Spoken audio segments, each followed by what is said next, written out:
Every chapter of history carries echoes of courage, honor, and the quiet strength of those who once walked before us.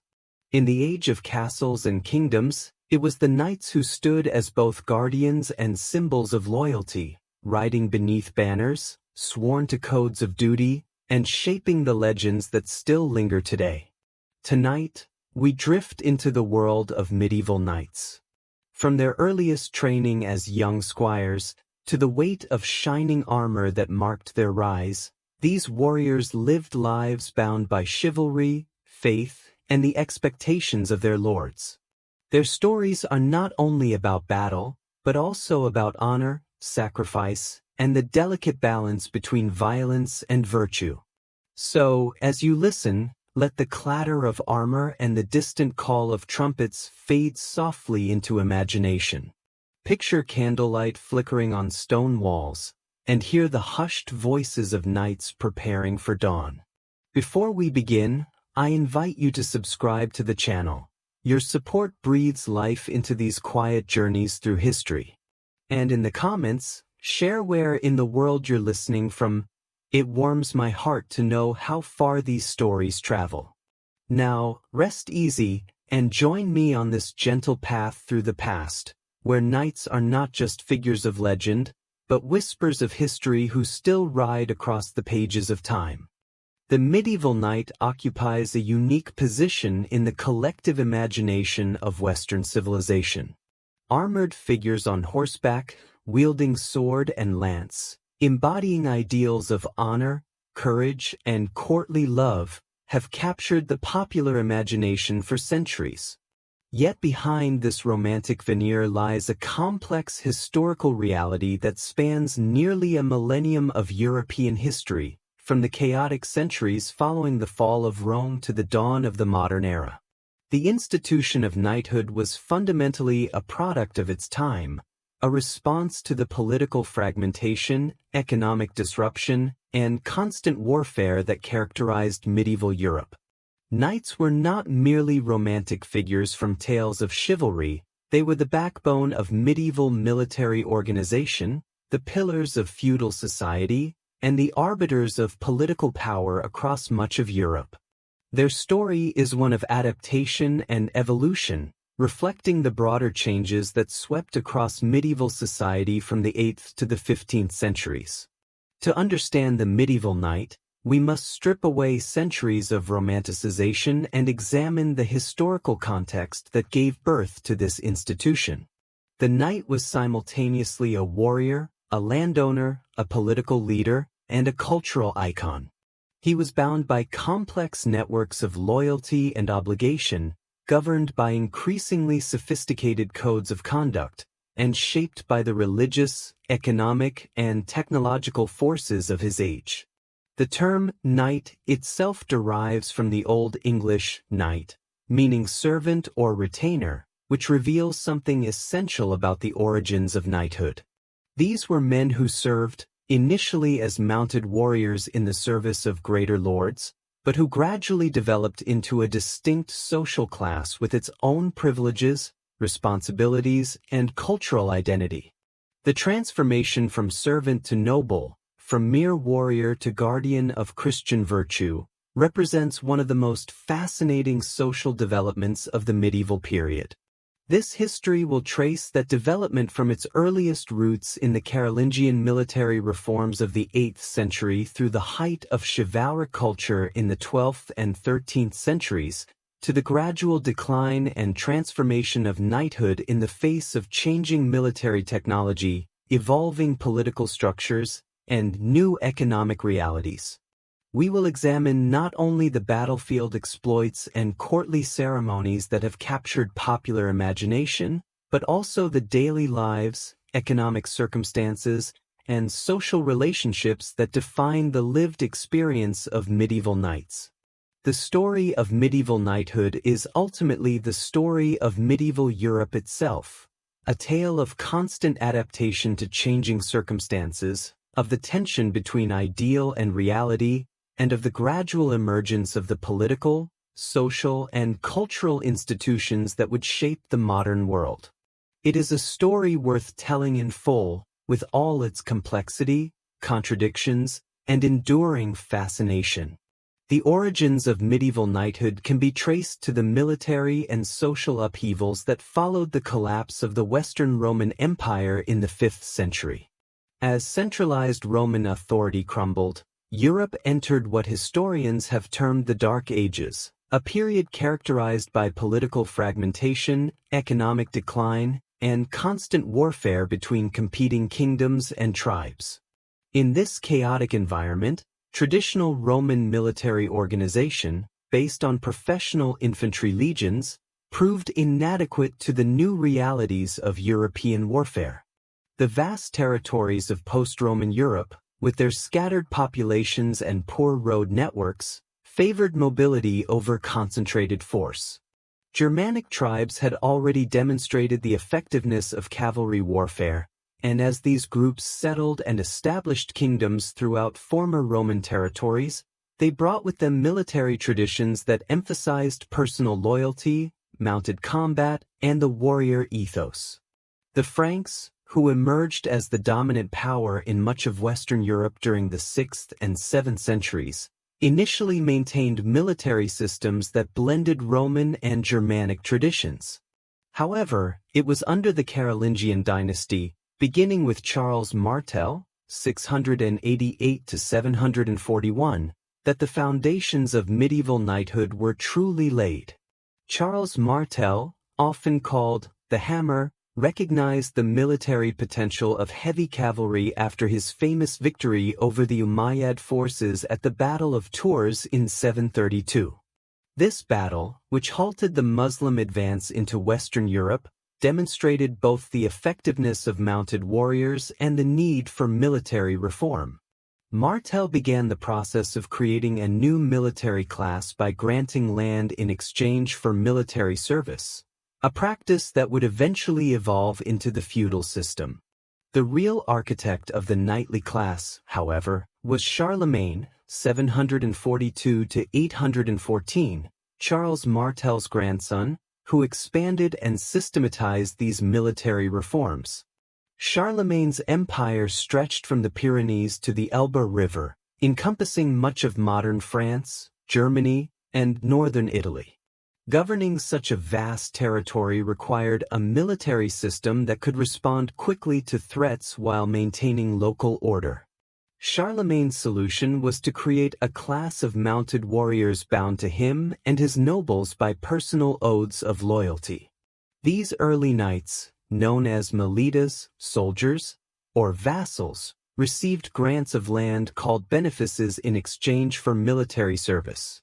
The relationship was formalized through the ceremony of homage, in which the warrior knelt before his lord, placed his hands between those of his superior, and swore an oath of loyalty and service. The Carolingian military system required these mounted warriors to equip themselves for battle at their own expense. The basic equipment of an early knight included a sword, lance, shield, helmet, and some form of body armor, usually a mail shirt called a hauberk. Most importantly, he needed a warhorse, an expensive and carefully trained animal that was the foundation of medieval cavalry tactics. The cost of maintaining this equipment, particularly the horse, meant that only men of some wealth could serve as knights. The Capitulary of Meersen, 847, provides insight into the obligations of these early knights. They were required to serve their lord for a specified period each year, typically 40 days, and to bring with them not only their own equipment but also a certain number of followers and supplies. In return, they received protection, legal privileges, and the income from their granted lands. The invasions of the 9th and 10th centuries, Vikings from the north, Magyars from the east, and Saracens from the south, further accelerated the development of the knightly class. These raids required rapid military response, and the mounted warrior proved ideally suited to the task. Local lords needed men who could quickly assemble, pursue raiders, and defend territory. The knight, with his mobility and heavy armament, became the answer to this military need. During this period, the social status of knights began to evolve. Initially, many were of relatively humble origin, free peasants who had acquired enough wealth to equip themselves as cavalry or household retainers of great lords. However, as the military importance of knights increased, so did their social standing. By the 10th century, knighthood was becoming hereditary, and the distinction between noble and non-noble knights was beginning to emerge. The ceremony of dubbing, the ritual by which a man became a knight, also developed during this period. Initially a simple military ceremony in which a commander girded a warrior with a sword, dubbing gradually acquired religious significance. The Church, recognizing the military importance of knights, began to incorporate Christian elements into the ceremony, laying the foundation for the later development of chivalric ideals. The technological development of warfare also contributed to the emergence of knighthood. The stirrup, introduced to Europe in the 8th century, revolutionized cavalry warfare by allowing riders to fight effectively with lance and sword while maintaining their seat. The high-backed saddle provided additional stability, while improvements in breeding produced larger, stronger warhorses capable of carrying a fully armed knight into battle. By the end of the 10th century, the basic structure of medieval knighthood was in place. Knights had evolved from simple mounted warriors into a distinct social class with hereditary privileges, specific military obligations, and an emerging cultural identity. The stage was set for the golden age of knighthood that would follow in the 11th and 12th centuries. The transformation of the knight from servant to noble reflects broader changes in medieval society. As central authority weakened and local lords gained power, the men who held land in exchange for military service naturally became local leaders. They administered justice, collected taxes, and maintained order in their territories. The military function of knighthood thus expanded to encompass political and social leadership. This early period also saw the beginning of the knights' association with castle building and siege warfare. As knights acquired land and local authority, they built fortifications to protect their holdings and project their power. The Motte and Bailey Castle, with its earthen mound topped by a wooden tower, became the typical residence of the lesser knight, while greater nobles constructed more elaborate stone fortifications.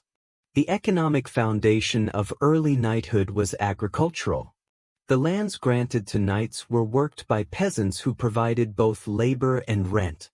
This system allowed knights to maintain their expensive military equipment and lifestyle without engaging in manual labor, which was considered beneath their status. The agricultural surplus produced by their estates funded their military activities and supported the development of knightly culture. Religious influences on early knighthood were significant but not yet fully developed. The Church initially viewed warriors with suspicion, as their activities seemed contrary to Christian teachings about peace and humility. However, practical necessity led to accommodation. The Church needed protection, and knights needed legitimacy. The concept of the soldier of Christ began to emerge, laying the groundwork for the later development of chivalric ideology. The legal status of early knights was complex and varied by region. In some areas, they enjoyed significant privileges, including exemption from certain taxes and the right to bear arms. In others, their status was more precarious, dependent entirely on their relationship with their lord. However, the general trend was toward the recognition of knights as a distinct legal class with specific rights and obligations. Training for knighthood during this early period was primarily practical and military in focus. Boys destined for knighthood were typically sent to the household of a relative or ally at around age 7, where they served as pages, learning basic skills and absorbing the warrior culture. At 14 or 15, they became squires, serving a knight directly and learning the arts of war through observation and practice. The early knights' world was one of constant violence and uncertainty. Warfare was endemic, whether in the form of raids, feuds, or larger conflicts between nobles. Knights were expected to be ready for battle at any time and to respond quickly to their lord's summons. This military culture shaped their values, emphasizing courage, loyalty, and martial skill above all other virtues. Despite the violence of the age, early knighthood also showed signs of the cultural sophistication that would later characterize chivalric society. Knights patronized poets and musicians, collected books and artifacts, and participated in the cultural life of their courts. The foundation was being laid for the rich literary and artistic culture that would flourish during the high medieval period. The feudal system that emerged in Western Europe during the 9th and 10th centuries created the social and economic framework within which medieval knighthood flourished. This complex web of personal relationships, land tenure, and military obligations placed knights at the center of medieval society, making them both the beneficiaries and the enforcers of the feudal order. Feudalism, derived from the Latin word feudum, meaning fief, was fundamentally a system of land tenure based on personal relationships. At its apex sat the king, who theoretically owned all land in his realm.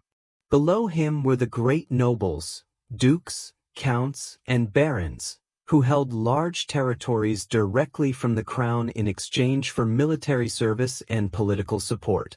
These great lords, in turn, granted portions of their land to lesser nobles, including knights, creating a hierarchy of obligation that extended down to the lowest levels of society. The knight occupied a crucial position in this hierarchy. While he was a vassal to greater lords above him, he was simultaneously a lord to lesser men below him. A typical knight might hold his primary fief from a count or baron, but he might also grant portions of his land to younger knights, sergeants, or other military retainers. This created overlapping networks of loyalty and obligation that bound medieval society together. The ceremony of homage and fealty formalized these relationships. When a knight received a fief, he would kneel before his lord, place his hands between those of his superior, and swear an oath of loyalty. The lord would then invest the knight with his fief, often by presenting him with a symbolic object such as a clod of earth or a banner. This ceremony created a sacred bond that was both personal and spiritual, reflecting the deeply religious nature of medieval society. The obligations that flowed from this relationship were reciprocal but not equal. The knight owed his lord military service, typically 40 days per year, though this could be extended in times of crisis. He was also obligated to provide counsel when requested, to attend his lord's court, and to contribute to certain financial obligations such as ransom money if his lord were captured or expenses for major family events like weddings or knightings.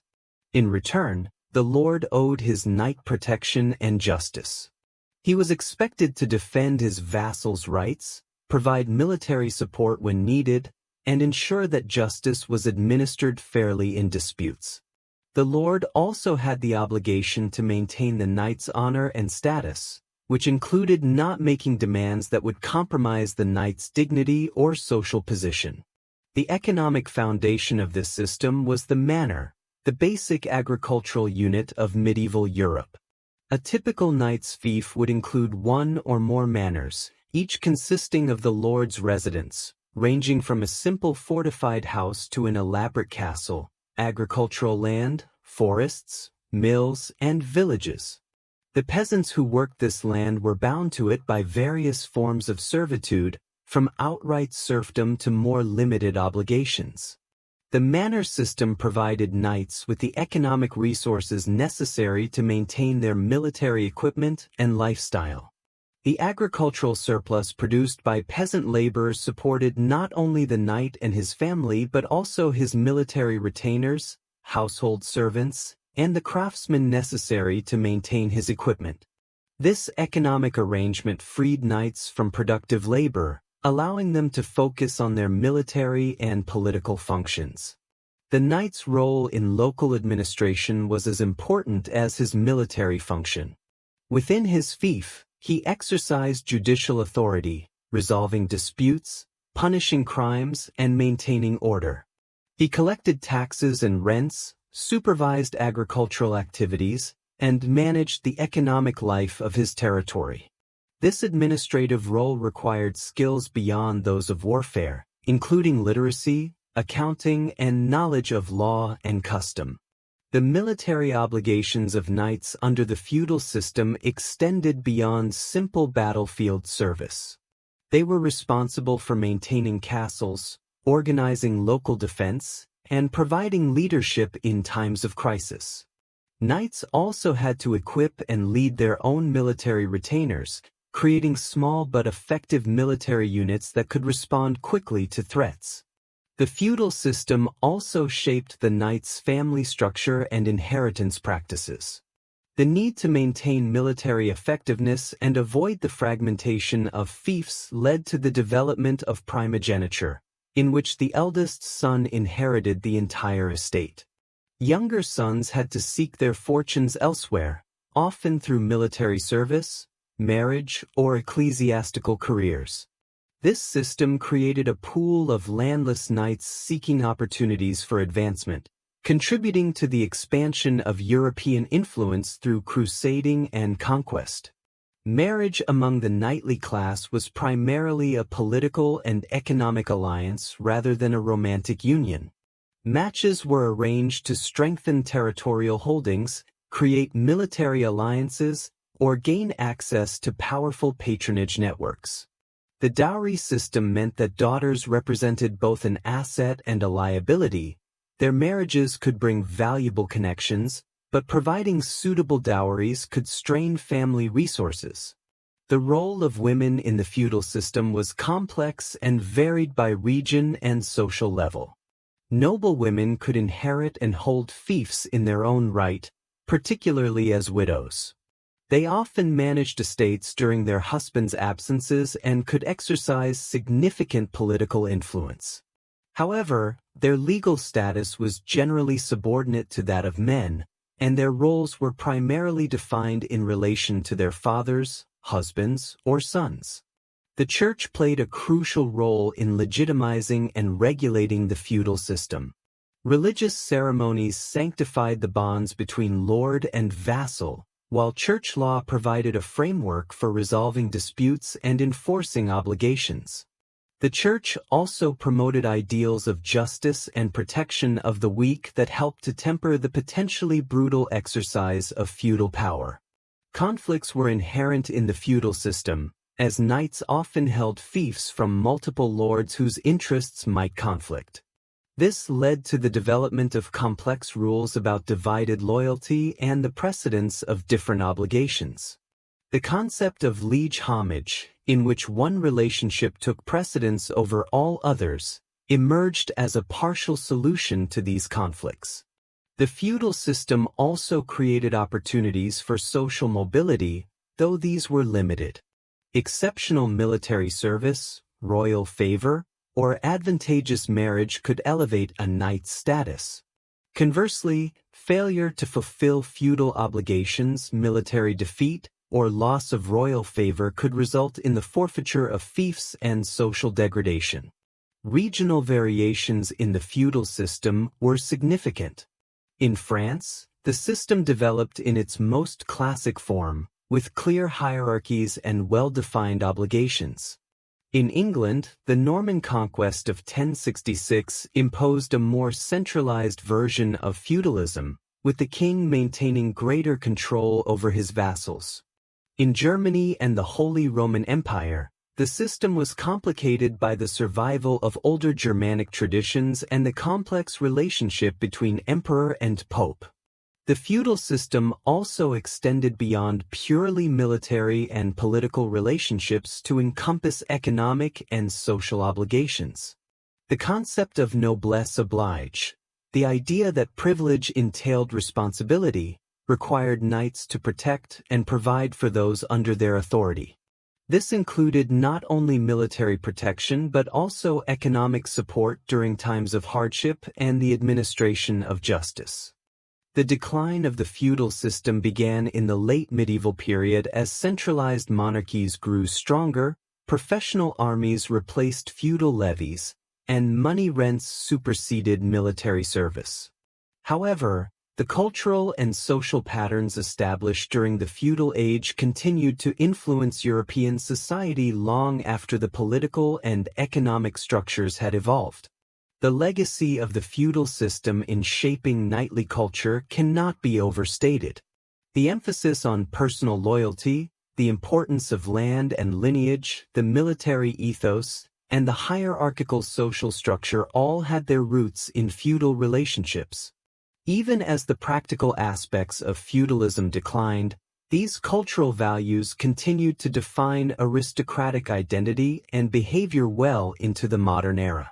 The 11th and 12th centuries marked the golden age of medieval knighthood, a period when the military, social, and cultural elements of chivalry coalesced into a distinctive way of life that would define the European aristocracy for centuries to come.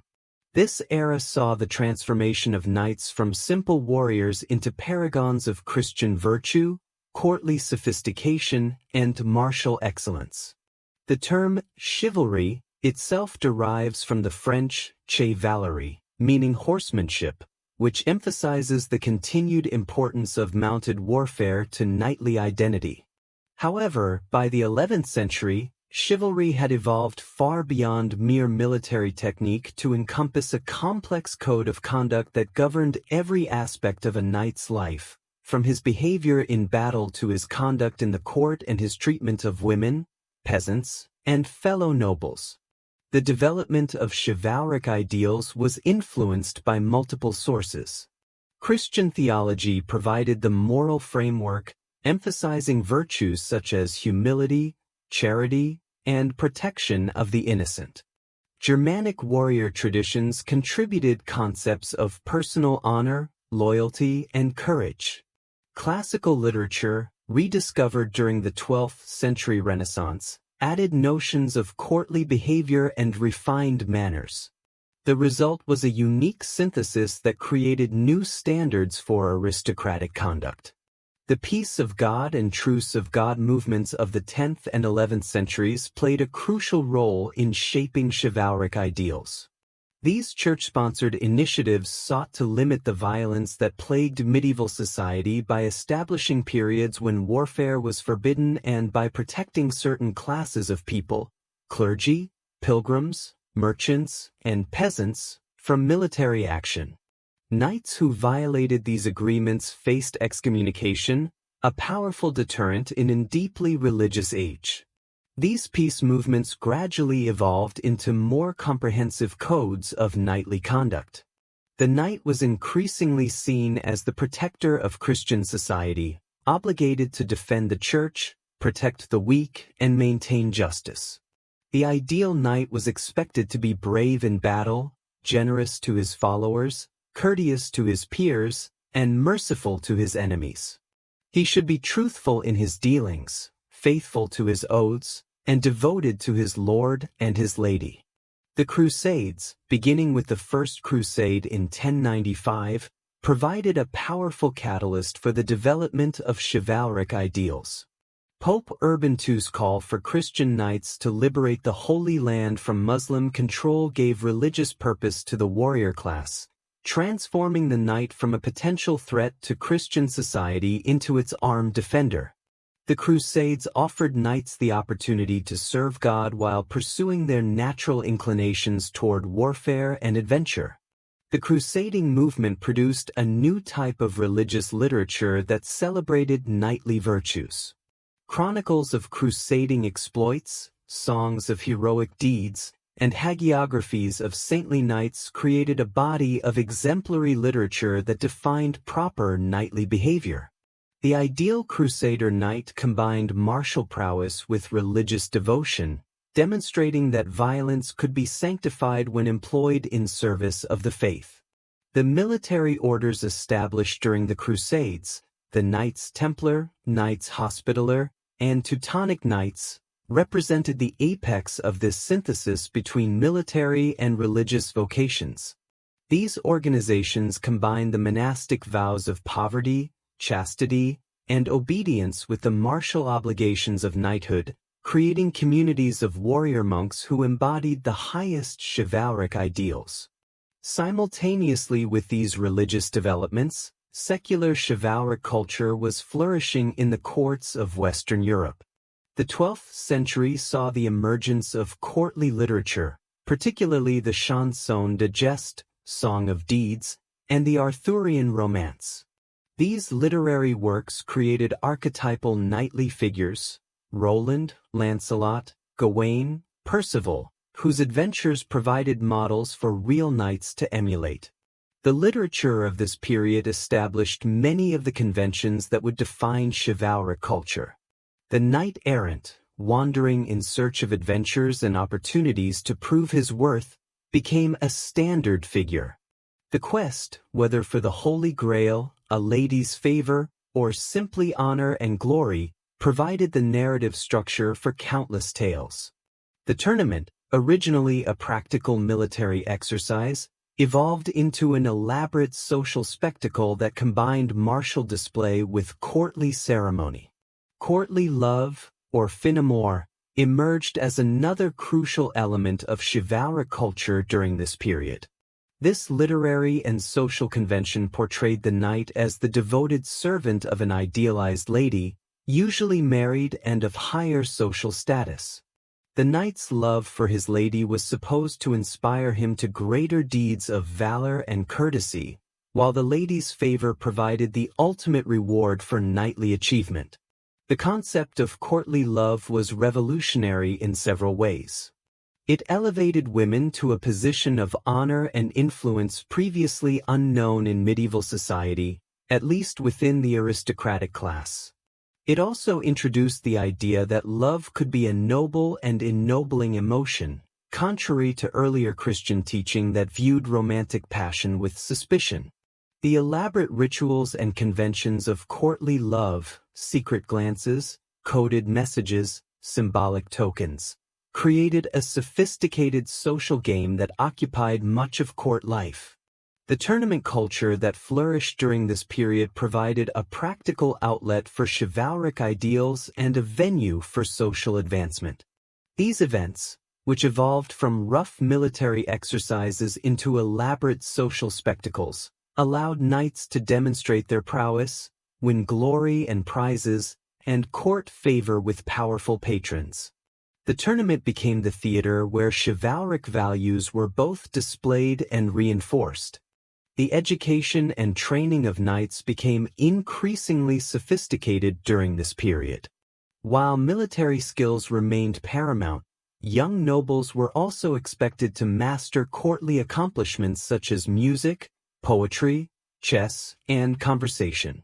The ideal knight was both fierce warrior and refined courtier, equally capable of leading a charge or composing a love song. The physical culture of chivalry also reached new heights during the 11th and 12th centuries. Advances in metallurgy produced better weapons and armor, while improvements in horse breeding created more powerful destriers capable of carrying heavily armored knights into battle. The knight's equipment became increasingly elaborate and expensive, reflecting both technological advancement and social status. Castle architecture evolved to reflect chivalric values as well as military necessity. The great halls of 12th-century castles were designed not only for defense but also as venues for the elaborate ceremonies and entertainments that defined court life. The development of heraldry during this period provided a visual language for expressing family history, personal achievement, and chivalric values. The economic foundation of chivalric culture was the continued expansion of European agriculture and trade. The agricultural revolution of the 11th century, featuring innovations such as the heavy plow, horse collar, and three-field system, increased agricultural productivity and supported larger populations. This economic growth funded the elaborate lifestyle of the knightly class and supported the cultural achievements of the age.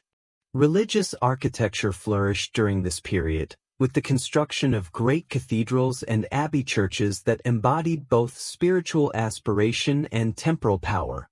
Knights were major patrons of this architectural movement, funding the construction of religious buildings as expressions of their piety and social status.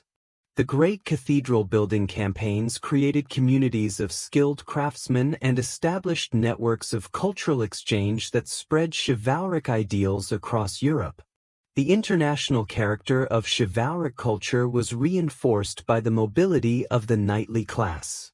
Knights traveled widely for military service, tournaments, pilgrimages, and diplomatic missions.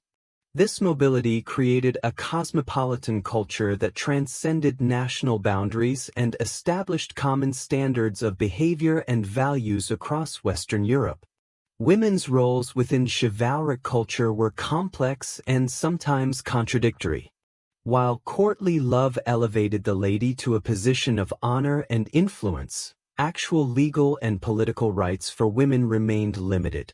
However, some aristocratic women did exercise significant power as rulers, patrons, and cultural arbiters. Eleanor of Aquitaine, for example, played a crucial role in promoting courtly culture and literature during the 12th century. The Church's relationship with chivalric culture was similarly complex. While the Church promoted the ideal of the Christian knight and sanctified military service in defense of the faith, it also remained suspicious of the worldly values associated with chivalry, the emphasis on personal honor, the cult of romantic love, and the celebration of violence. This tension would continue throughout the medieval period and contribute to the eventual decline of chivalric ideals. By the end of the 12th century, the basic elements of chivalric culture were firmly established. The knight had evolved from a simple warrior into a complex social figure who embodied both military excellence and courtly sophistication. The stage was set for the further development and eventual transformation of knightly culture in the centuries that followed. The medieval knight's effectiveness in battle depended fundamentally on his equipment and his mastery of the complex art of mounted warfare. Over the course of the medieval period, both the technology of war and the tactics employed by knights evolved dramatically, driven by constant innovation in response to changing military challenges. The knight's most essential piece of equipment was his horse. Not just any horse would suffice. The medieval warhorse, known as a destrier, was a carefully bred and trained animal capable of carrying a fully armored knight into battle while remaining responsive to commands amid the chaos of combat. These horses were typically stallions, chosen for their size, strength, and aggressive temperament. A good destrier could cost as much as a small manor, making it one of the most valuable possessions a knight could own. Medieval treatises on horsemanship, such as those by Jordanus Rufus and Federico Grisone, reveal the sophisticated understanding knights developed of equine management. Knights maintained multiple horses for different purposes: the destrier for battle, palfreys for everyday riding, rounceys for servants and baggage, and sometimes specialized tournament horses. The care and training of these animals required extensive knowledge and significant resources. The knight's armor evolved considerably throughout the medieval period. Early knights of the 10th and 11th centuries typically wore mail hauberks, long shirts of interlocked iron rings that provided flexibility while protecting against cuts and thrusts. These were expensive to produce, requiring skilled craftsmen who could forge thousands of tiny rings and link them together. A full hauberk might contain 30,000 or more rings and weigh up to 30 pounds. By the 12th century, knights were wearing increasingly complete sets of mail armor. A fully equipped knight might wear a mail coif to protect his head and neck, a hauberk extending to his knees, mail shoes to protect his legs, and mail mittens for his hands. Over this he would wear a surcoat, initially for practical reasons, to provide protection from sun and rain, but increasingly as a means of displaying heraldic insignia. The 13th and 14th centuries witnessed the gradual transition from mail to plate armor. Initially, small plates were sewn inside fabric or leather garments to provide additional protection at vulnerable points. The coat of plates, popular in the 13th century, consisted of metal plates riveted inside a fabric covering. By the 14th century, fully articulated plate armor was becoming common among wealthy knights. The development of plate armor reached its pinnacle in the 15th century with the creation of complete suits of articulated steel plates. These suits, which could weigh 50 to 60 pounds when complete, were marvels of metallurgy and engineering. Each suit was custom-fitted to its owner and consisted of dozens of individual pieces, each carefully shaped to deflect blows while allowing maximum mobility. The finest armor was produced in specialized centers such as Milan, Augsburg, and Greenwich, where skilled armorers commanded high prices for their work. Helmets evolved alongside body armor, progressing from simple skull caps to elaborate great helms that completely enclosed the head.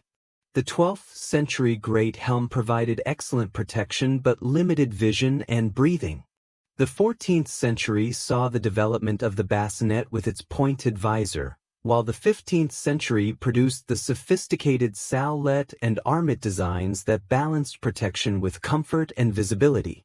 The knight's primary weapons were the sword and lance. The medieval sword was far more than a simple cutting tool. It was a complex weapon that required years of training to master effectively. Medieval swords varied in design throughout the period, from the broad-bladed spada of the early medieval period to the longer, more pointed longswords of the 14th and 15th centuries. The sword's symbolic importance was as great as its practical utility. It was often blessed by priests, given names by their owners, and passed down through generations as family heirlooms. The lance was the knight's primary weapon in mounted combat. Early medieval lances were relatively light spears that could be thrown or used for thrusting.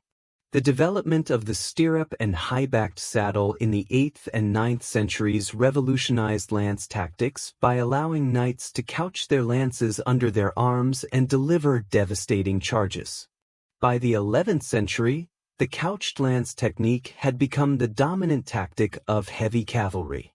Medieval lances evolved from simple wooden spears to sophisticated weapons designed specifically for different types of combat. War lances were heavy weapons with sharp steel points designed to punch through armor. Tournament lances were often fitted with special heads designed to break on impact rather than penetrate, reducing the risk of serious injury during sporting events. The length of lances also increased over time, with some 15th century tournament lances reaching 14 feet or more in length. The knight's secondary weapons typically included a variety of close combat arms. Maces became popular in the 12th and 13th centuries as a means of dealing with increasingly effective armor. The heavy head of a mace could deliver crushing blows that would stun or injure an opponent even through mail or early plate armor. War hammers served a similar purpose, with their pointed backs capable of punching through plate armor.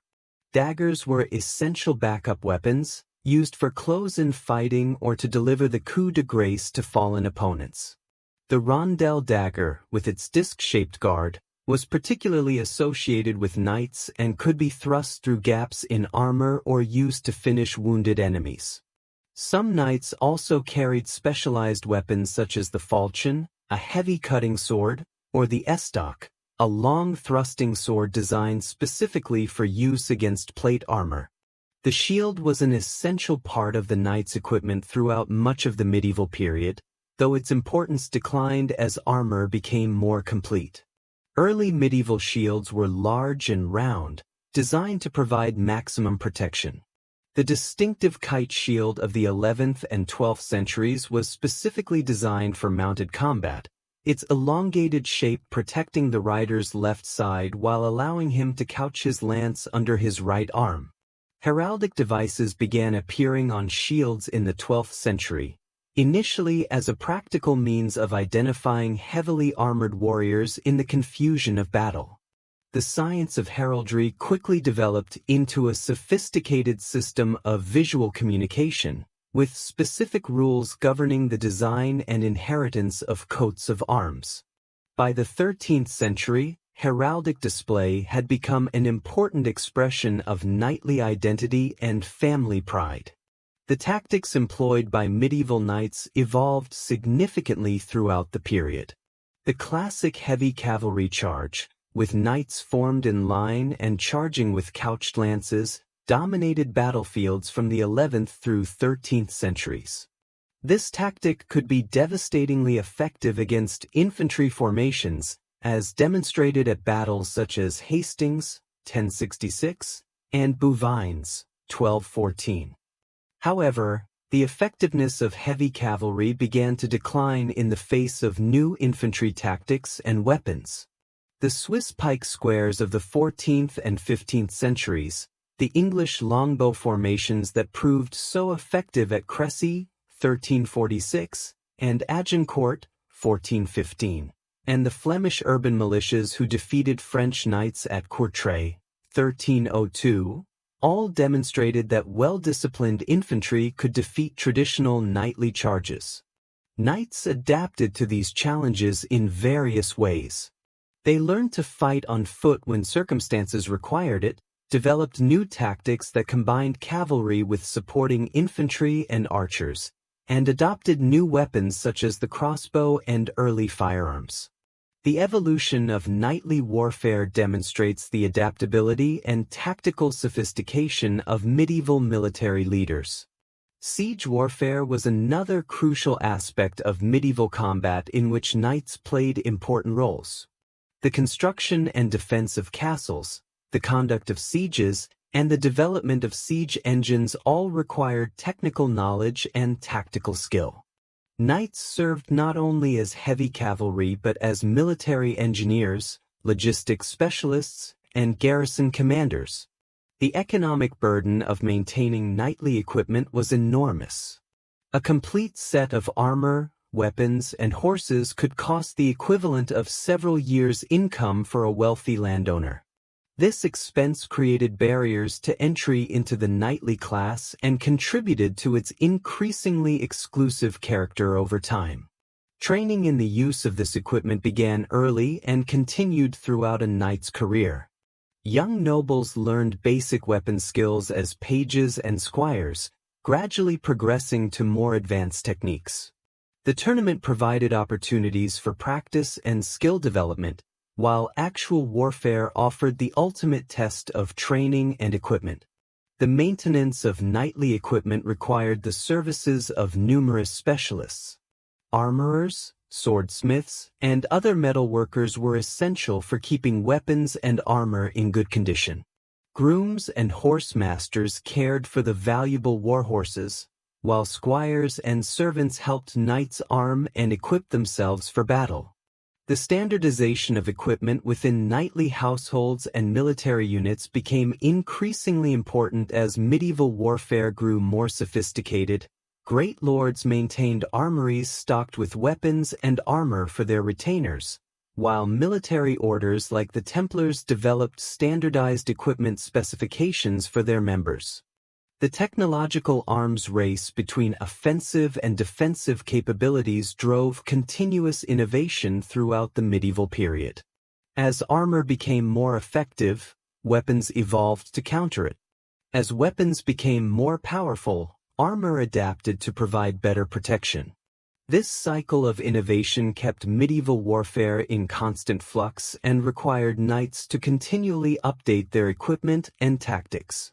Regional variations in equipment and fighting styles reflected different military traditions and local conditions. Italian knights developed different armor styles than their German counterparts, while English knights adapted their tactics to incorporate the longbow more effectively than knights in other regions. These regional differences contributed to the diversity and richness of medieval military culture. The psychological impact of knightly equipment should not be underestimated. The sight of a fully armed knight on a powerful warhorse was intended to intimidate enemies and inspire allies. The elaborate decoration of armor and weapons, the display of heraldic devices, and the ceremony surrounding the donning of arms all contributed to the knight's role as both warrior and symbol of power.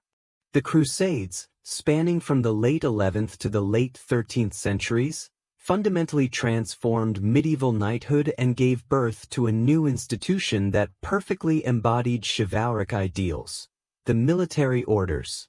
These campaigns to reclaim the Holy Land from Muslim control provided knights with a religious purpose that elevated their martial activities from mere violence to holy war, while the military orders that emerged from the crusading movement represented the ultimate synthesis of monastic devotion and knightly valor. The First Crusade, 1095 to 1099, was launched by Pope Urban II's famous speech at the Council of Clermont, where he called upon the knights of Christendom to take up arms in service of God. Urban's message resonated powerfully with the knightly class, offering them a chance to use their military skills in service of their faith while potentially gaining both spiritual and material rewards. The promise of plenary indulgence, complete forgiveness of sins, for those who died on crusade was particularly appealing to warriors who had spent their lives engaged in violence. The success of the First Crusade in capturing Jerusalem and establishing Crusader states in the East created new opportunities and challenges for medieval knighthood. The conquest of the Holy Land required not only military victory but also the establishment of permanent institutions capable of defending the new territories against inevitable Muslim counterattacks. This need gave rise to the military orders, unique organizations that combined the religious vows of monasticism with the martial obligations of knighthood. The Knights Templar, officially known as the Poor Fellow Soldiers of Christ and of the Temple of Solomon, was founded around 1119 by Hugh de Payens and 8 companions. Initially dedicated to protecting Christian pilgrims traveling to Jerusalem, the Templars quickly evolved into a powerful military and financial organization.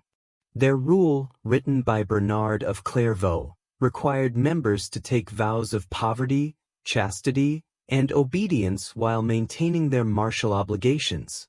The Templar rule provided detailed guidance for every aspect of members' lives, from their conduct in battle to their daily prayers. Templars were required to sleep fully clothed and armed, ready for instant military action. They could not retreat from battle unless outnumbered more than 3 to 1, and they were forbidden to seek ransom if captured. This strict discipline, combined with their excellent equipment and training, made the Templars among the most effective military forces in the medieval world. The Knights Hospitaller, formerly known as the Order of Knights of the Hospital of St. John of Jerusalem, originated earlier than the Templars but evolved along similar lines. Founded around 1070 to care for sick pilgrims, the Hospitallers gradually took on military responsibilities while maintaining their charitable functions. Their dual mission of healing and fighting embodied the complex nature of crusading ideology, which sought to defend Christianity through both spiritual and physical means. The Teutonic Knights, founded in 1190 during the Third Crusade, initially focused on hospital work among German crusaders but soon became primarily a military order. After the fall of the Crusader states, the Teutonic Knights redirected their activities to Eastern Europe, where they played a crucial role in the German eastward expansion and the conversion of Baltic peoples to Christianity. These military orders developed sophisticated organizational structures that allowed them to coordinate activities across vast distances. The Templars, for instance, divided their territories into provinces, each governed by a commander who reported to the Grand Master in Jerusalem. This hierarchical structure, combined with efficient communication systems and standardized procedures, enabled the orders to manage extensive properties and military operations throughout Europe and the Middle East. The financial innovations of the military orders were as important as their military contributions. The Templars, in particular, developed banking services that facilitated long-distance trade and pilgrimage. Their network of commanderies across Europe allowed merchants and pilgrims to deposit money in one location and withdraw it in another, avoiding the risks of traveling with large sums of cash. These financial services generated substantial revenues that supported the order's military activities. The military orders also pioneered new approaches to castle construction and siege warfare. Their castles in the Holy Land, such as Croix de Chevaliers, held by the Hospitallers, and Château Pèlerin, built by the Templars, represented the pinnacle of medieval military architecture. These massive fortifications combined advanced defensive features with the ability to house large garrisons and serve as bases for offensive operations. The lifestyle of the military orders represented the idealized form of knightly existence. Members lived in communities bound by religious vows, dedicated their lives to military service in defense of Christianity, and maintained strict codes of conduct that embodied chivalric virtues. Their daily routine combined prayer, military training, and administrative duties, creating a disciplined existence that contrasted sharply with the often chaotic lives of secular knights. The Crusades provided a crucial laboratory for the development of medieval military tactics and technology. The challenges of fighting in unfamiliar terrain against skilled Muslim opponents forced crusaders to adapt their traditional heavy cavalry tactics. They learned to coordinate infantry and cavalry more effectively, to use crossbowmen and other missile troops, and to conduct complex siege operations in desert conditions. The encounter with Islamic civilization during the Crusades also exposed European knights to new ideas and technologies. They encountered more advanced siege engines, better medical knowledge, and sophisticated administrative practices that influenced their own development. The translation of Arabic texts on military matters, including works on horsemanship and siege warfare, enriched European military knowledge. The cultural impact of the Crusades on European knighthood extended far beyond military matters. The experience of fighting for a holy cause, the encounter with exotic cultures, and the stories of heroic deeds performed in the Holy Land all contributed to the development of chivalric literature and ideals. The crusading experience became a central theme in medieval romance, providing countless tales of knightly adventure and religious devotion. The concept of the knight as a soldier of Christ reached its fullest expression during the crusading period. The ritual blessing of swords and banners before departure, the wearing of crosses as identifying marks, and the ceremonial aspects of crusading all reinforced the religious nature of knightly service. This religious dimension helped to legitimize the warrior ethos and integrate it into Christian culture. The Crusades also contributed to the development of international law and diplomatic practices. The need to coordinate military efforts among knights from different regions and kingdoms led to the development of new forms of international cooperation. The concept of safe conduct for pilgrims and the rules governing the treatment of prisoners of war were refined during the crusading period.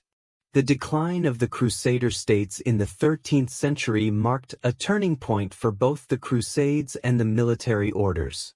The fall of Acre in 1291, the last major Crusader stronghold, effectively ended the era of the Eastern Crusades. The military orders were forced to adapt to new circumstances, with some redirecting their activities to other frontiers of Christendom while others struggled to find new purposes. The suppression of the Knights Templar in 1307 to 1314, orchestrated by Philip IV of France and approved by Pope Clement V, marked the end of the most powerful military order. Accusations of heresy and corruption, probably fabricated for political and financial reasons, led to the arrest and trial of Templars across Europe. The dissolution of the Templars demonstrated the vulnerability of even the most powerful institutions when they conflicted with royal authority. The later Crusades, including those directed against the Cathars in southern France, the Teutonic Knights campaigns in the Baltic, and the Reconquista in Spain, showed how the crusading ideal adapted to different circumstances. These campaigns maintained the connection between religious motivation and knightly warfare even as the original focus on the Holy Land faded. The legacy of the Crusades and military orders profoundly influenced the development of European knighthood. The idea that martial activity could serve religious purposes, the importance of discipline and organization in military affairs, and the international character of knightly culture all reflected crusading influence. Even after the end of the major crusading campaigns, these ideas continued to shape knightly ideals and behavior. The military orders that survived the end of the Crusades evolved into different forms. The Hospitallers became the Knights of Rhodes and later the Knights of Malta, continuing their dual mission of charity and warfare. The Teutonic Knights became territorial rulers in Prussia and Livonia, playing a crucial role in the development of Eastern Europe.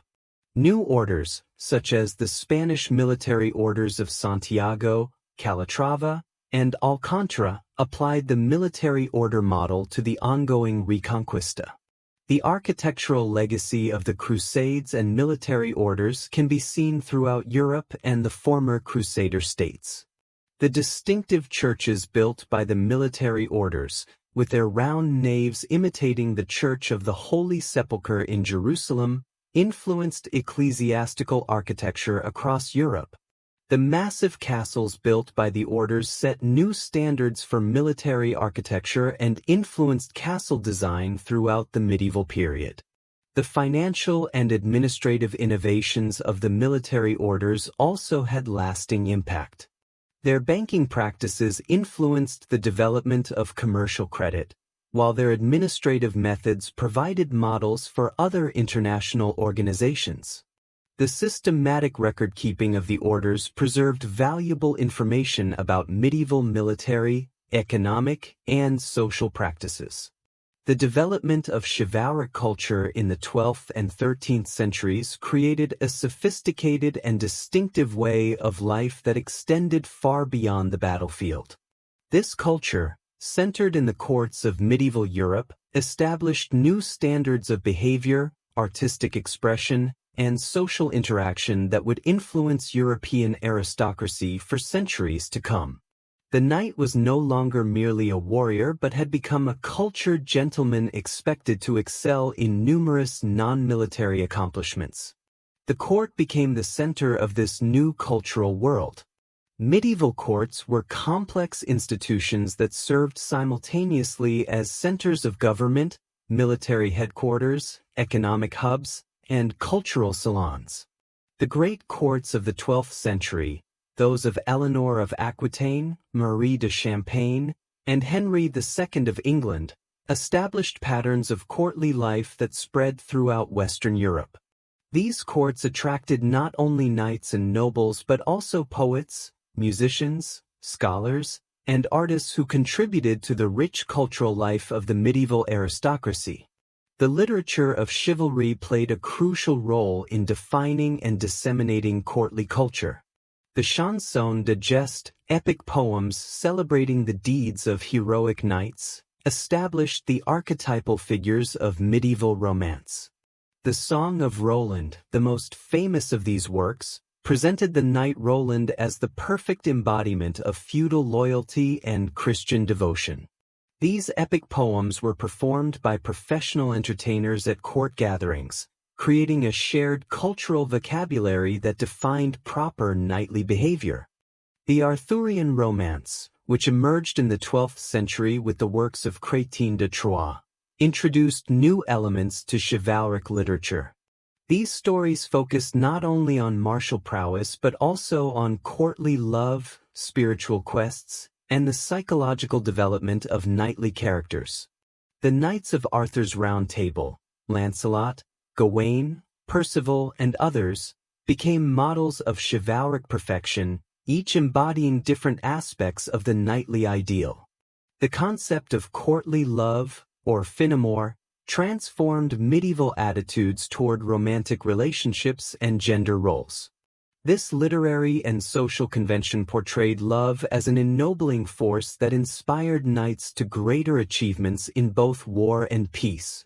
The courtly love tradition established elaborate rituals and conventions that governed relationships between knights and ladies, creating a sophisticated social game that occupied much of court life.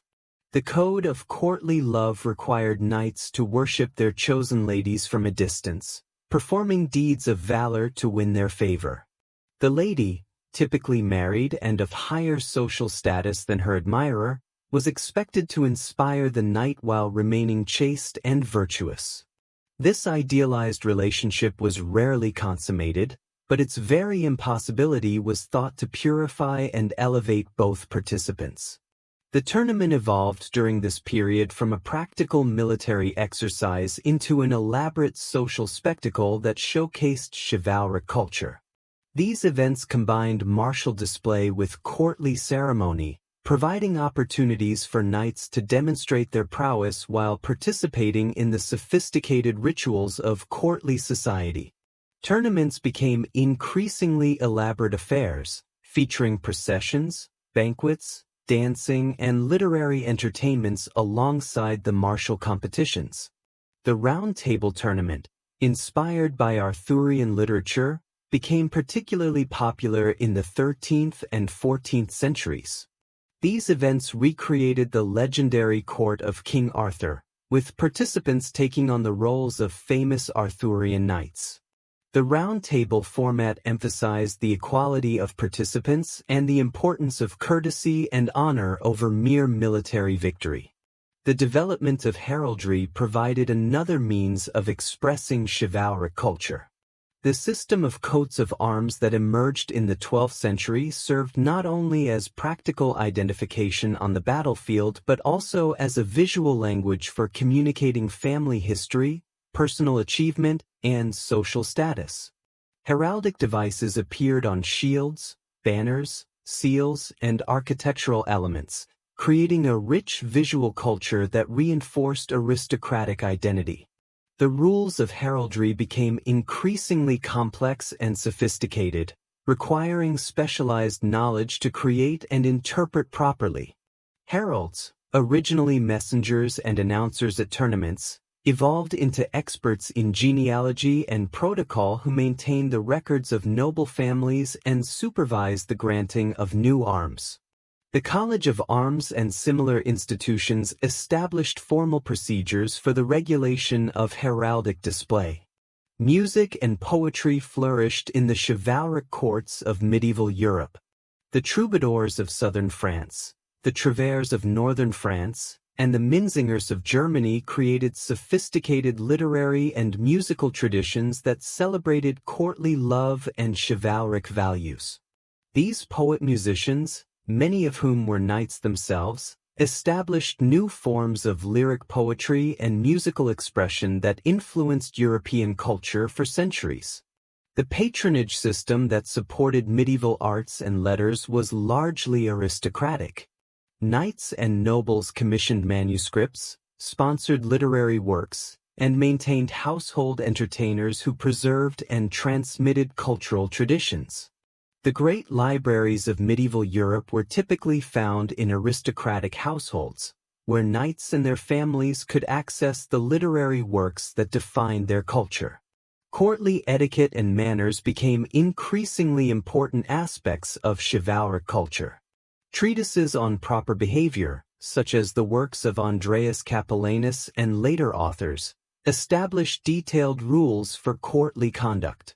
These works specified how knights should behave toward ladies, how they should conduct themselves at table, and how they should participate in the various ceremonies and entertainments of court life. The importance of appearance in courtly culture led to increasing attention to fashion and personal grooming. Knights were expected to dress appropriately for different occasions, with elaborate court dress for ceremonial events and proper hunting attire for outdoor activities. The quality and style of clothing became important markers of social status and cultural sophistication. The education of knights expanded beyond military training to include cultural accomplishments. Young nobles were expected to master not only the arts of war but also music, poetry, dancing, and conversation. The ability to compose verses, play musical instruments, and participate knowledgeably in literary discussions became marks of gentle breeding as important as skill with sword and lance. Chess became particularly associated with knightly culture, serving as both entertainment and training for strategic thinking. Medieval chess treatises often drew parallels between the game and military tactics, while the pieces themselves reflected medieval social hierarchy. The ability to play chess well was considered an essential accomplishment for any cultured knight. Hunting evolved from a practical necessity into an elaborate courtly pastime that served multiple functions. It provided training for warfare, opportunities for socializing, and occasions for displaying wealth and status. The complex rules and rituals surrounding medieval hunting created another arena for demonstrating courtly accomplishment and proper behavior. The role of women in chivalric culture was complex and sometimes contradictory. While courtly love traditions elevated women to positions of honor and influence, actual political and legal rights remained limited. However, some aristocratic women did exercise significant cultural authority as patrons of literature and music. Eleanor of Aquitaine, Marie de Champagne, and other noble women played crucial roles in promoting and shaping chivalric culture. Religious observances remained important aspects of courtly life throughout the medieval period. Knights were expected to demonstrate their piety through regular attendance at religious services, pilgrimage, and charitable activities. The construction and endowment of churches and monasteries provided opportunities for displaying both wealth and religious devotion. The international character of chivalric culture facilitated cultural exchange across medieval Europe. Knights traveled widely for military service, tournaments, pilgrimages, and diplomatic missions, carrying cultural practices and literary works with them. This mobility created a cosmopolitan aristocratic culture that transcended national boundaries and established common standards of behavior throughout Western Europe. The physical environment of courtly life reflected chivalric values and cultural priorities. Castle architecture evolved to accommodate the ceremonial and social functions of court life, with great halls designed for entertaining and private chambers for more intimate gatherings. The decoration of these spaces, including tapestries, painted walls, and carved stonework, often featured chivalric themes and heraldic displays. Gardens became important elements of courtly life, providing settings for the romantic encounters celebrated in courtly literature. The hortus conclusus, or enclosed garden, became a particularly powerful symbol in medieval culture, representing both earthly and spiritual paradise. These carefully designed spaces provided venues for the elaborate courtship rituals of medieval aristocracy. The seasonal cycle of courtly life followed patterns established by both practical necessity and cultural tradition. Winter months were typically spent in residence at major castles, with elaborate entertainments helping to pass the long dark months. Spring and summer brought opportunities for tournaments, hunting, and military campaigns, while autumn was devoted to the harvest and preparation for winter. Hospitality was a crucial aspect of chivalric culture, with elaborate rules governing the entertainment of guests. The ability to provide generous hospitality was considered a mark of noble character, and the great feasts of medieval courts became legendary for their extravagance and ceremony. These events served not only as entertainment but also as displays of wealth and power that reinforced social hierarchies. The decline of courtly culture began in the 14th century as warfare became more professional, monarchies more centralized, and economic conditions more challenging. However, the cultural patterns established during the High Medieval period continued to influence European aristocracy long after the military and political foundations of knighthood had evolved. The ideals of chivalric culture, courtesy, honor, service, and refined behavior became permanent elements of European genteel tradition. The process of becoming a knight in medieval Europe was a lengthy and comprehensive education that transformed young boys into skilled warriors, cultured gentlemen, and responsible members of the aristocratic class. This training system, which evolved throughout the medieval period, encompassed not only military skills but also social graces, moral instruction, and practical knowledge necessary for leadership in feudal society. The journey to knighthood typically began at age 7, when noble families would send their sons to the households of relatives, allies, or overlords to begin their education.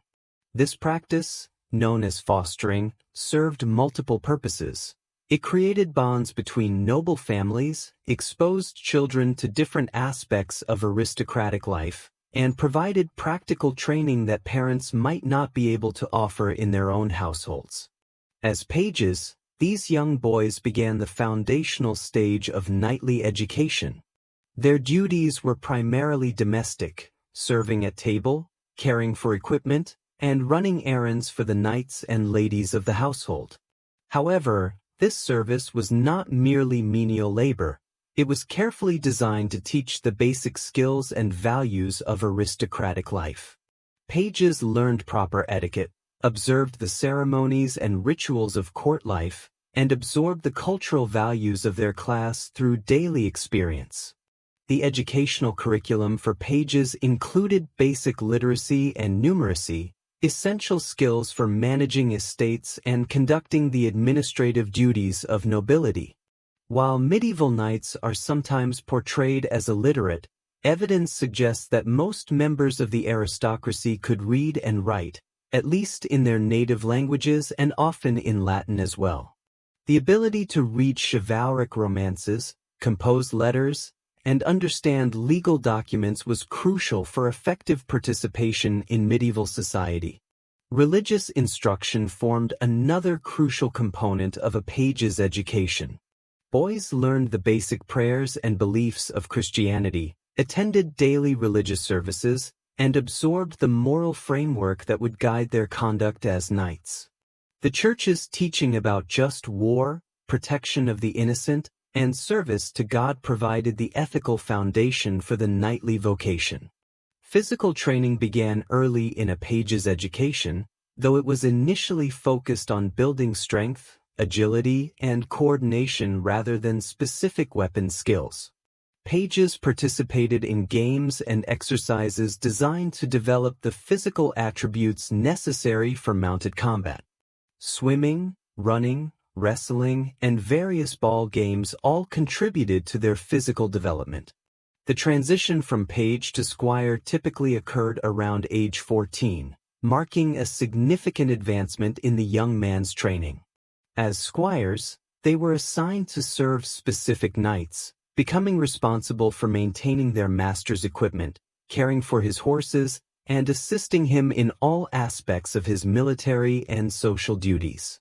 This relationship provided intensive, practical training in the skills and responsibilities of knighthood. The squire's military education became much more intensive and specialized. He learned to handle weapons effectively, beginning with basic sword work and progressing to more complex techniques involving lance, mace, and other knightly weapons. Much of this training took place through practice with his master and other squires, but formal instruction from weapons masters was also common in larger households. Horsemanship was perhaps the most crucial skill a squire had to master. Learning to control a powerful warhorse while wearing armor and wielding weapons required years of practice and considerable courage. Squires began on smaller, gentler horses and gradually progressed to larger, more spirited mounts as their skills developed. The ability to direct a horse with subtle shifts in weight and leg pressure, leaving both hands free for weapons, was essential for effective mounted combat. The care and maintenance of equipment was another crucial aspect of a squire's education. He learned to clean and repair armor, sharpen and maintain weapons, and manage the complex logistics of knightly equipment. This knowledge was essential not only for keeping equipment in good condition but also for understanding the capabilities and limitations of different weapons and armor types. Squires also received training in castle management and military engineering. They learned about fortification design, siege warfare, and the logistics of maintaining garrisons. This knowledge was essential for knights who would later be responsible for defending their own castles or conducting siege operations as military leaders. The social education of squires expanded significantly during this period. They learned the complex rules of precedence and protocol that governed aristocratic society, mastered the arts of conversation and debate, and developed the cultural accomplishments expected of their class. Music, poetry, dancing, and chess were all considered essential skills for cultured knights. Tournaments provided crucial training opportunities for squires, allowing them to observe experienced knights in action and gradually participate in combat themselves. Initially, squires might only assist their masters, but as they gained skill and experience, they could participate in tournament events designed for their level. These competitions provided valuable experience in mounted combat while maintaining some degree of safety through the use of special tournament weapons and rules. The squire's education also included exposure to the broader world beyond his immediate household. He might accompany his master on military campaigns, diplomatic missions, or pilgrimages, gaining practical experience in travel, logistics, and international relations. These journeys provided opportunities to observe different fighting techniques, cultural practices, and political systems. Training in leadership and command was an essential component of a squire's education, as knights were expected to lead military units and govern territories. Squires learned to give orders, make tactical decisions, and manage groups of men under pressure. This training often took place during actual military service, where squires could observe experienced commanders and gradually assume greater responsibilities. The moral and ethical dimensions of knightly training became increasingly important during the age of chivalry. Squires were taught the code of chivalric conduct, including the obligations to protect the weak, serve their lords faithfully, and conduct themselves with honor in all circumstances. This moral education was reinforced through literature, religious instruction, and the example of exemplary knights.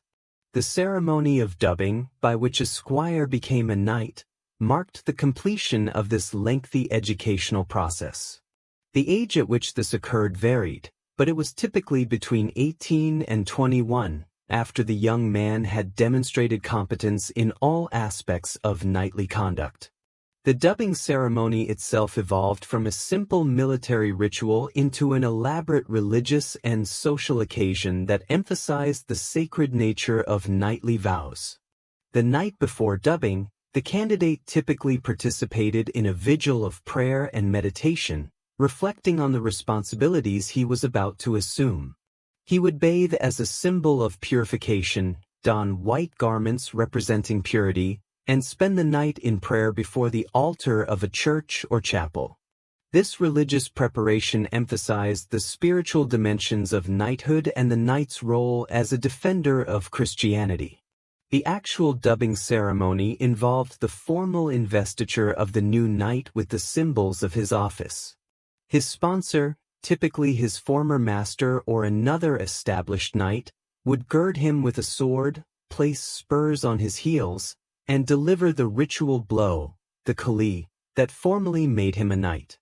The new knight would then swear oaths of loyalty to his lord and pledge to uphold the code of chivalric conduct. The education of knights varied significantly by region, social status, and historical period. Wealthier families could provide more elaborate training, including instruction from specialized masters in various skills. Some knights received education at courts of great nobles or even kings, where they could observe the highest levels of political and military leadership. Others had more modest training in smaller households, though the basic elements of knightly education remained consistent. The role of women in knightly education, while often overlooked, was actually quite significant. Noble women served as patrons and supervisors of young knights' education, particularly in the areas of courtesy, literature, and social graces. The tradition of courtly love made the favor of noble ladies a crucial element in a knight's social advancement, and young men learned to compete for feminine approval as well as masculine respect. Literacy and scholarly education became increasingly important for knights throughout the medieval period. By the 13th century, many knights were well educated in classical literature, theology, and law. Some attended cathedral schools or early universities, while others received private instruction from clerical tutors.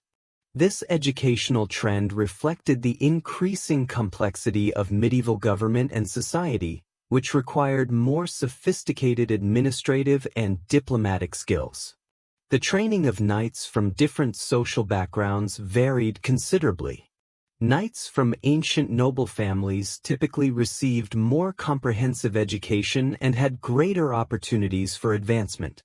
Knights of more humble origin, including those elevated for military service, often had more practical but less culturally sophisticated training.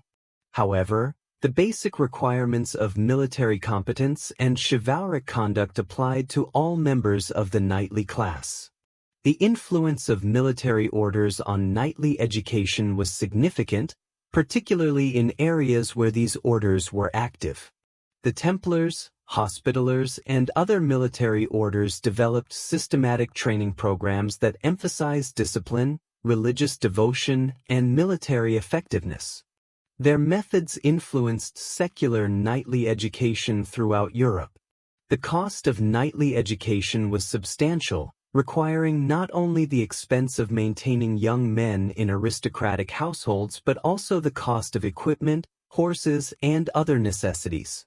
This financial burden contributed to the increasingly exclusive nature of knighthood and limited access to families of sufficient wealth and status. Regional variations in knightly education reflected different military traditions and cultural emphases.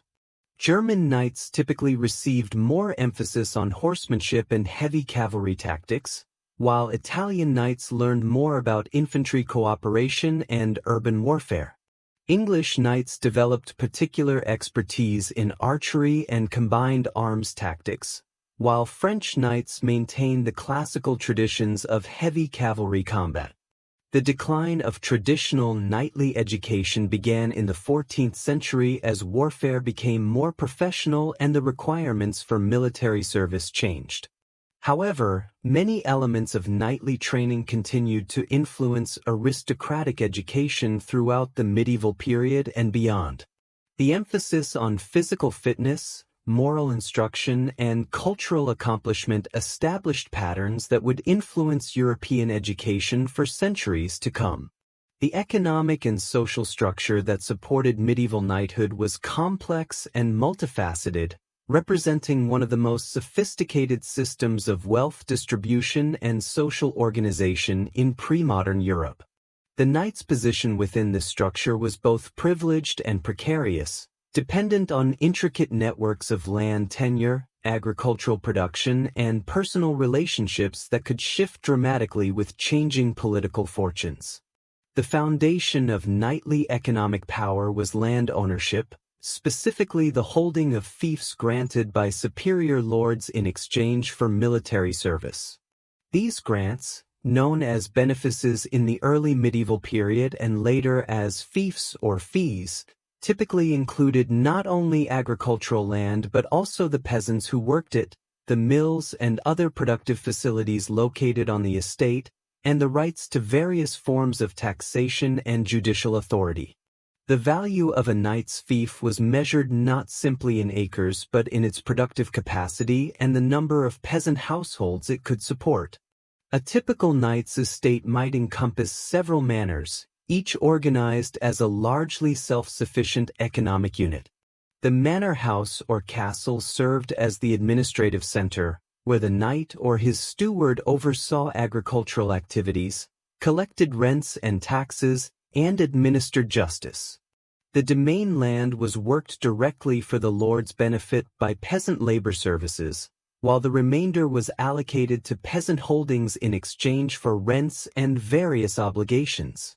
The agricultural basis of knightly wealth meant that knights were intimately involved in the management of rural production, even though they were forbidden by social convention from engaging in manual labor themselves. Successful knights needed to understand crop rotation, livestock management, and the complex seasonal rhythms of medieval agriculture. They had to balance the competing demands of maximizing agricultural output, maintaining adequate military resources, and fulfilling their obligations to superior lords. The peasant population that worked knightly estates existed in various states of legal dependence, from outright serfdom to relatively free tenancy arrangements.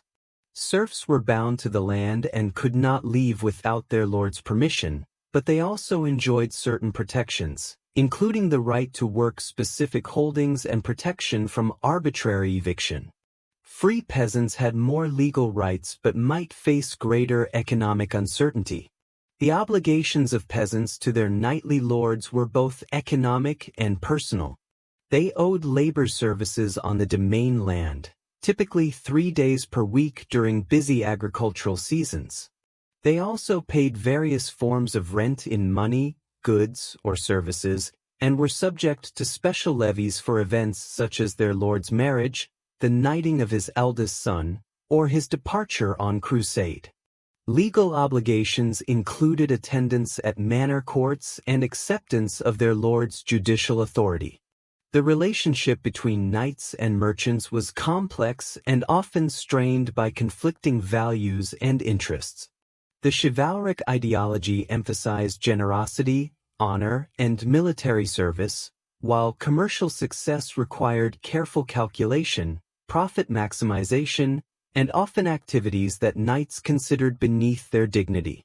However, knights needed access to luxury goods, military equipment, and financial services that only merchants could provide. Many knights developed business relationships with merchant families, borrowing money to finance military expeditions or tournaments, selling agricultural surpluses in urban markets, and purchasing manufactured goods for their households. Some knights invested in commercial ventures, though they often did so through intermediaries to avoid the social stigma associated with direct involvement in trade. The rise of a money economy during the 12th and 13th centuries created both opportunities and challenges for knightly families. Money rents became increasingly common, allowing knights greater flexibility in how they used their income. However, inflation and the fixed nature of many feudal obligations meant that knights' real income often declined over time, forcing them to seek new sources of revenue or face economic decline.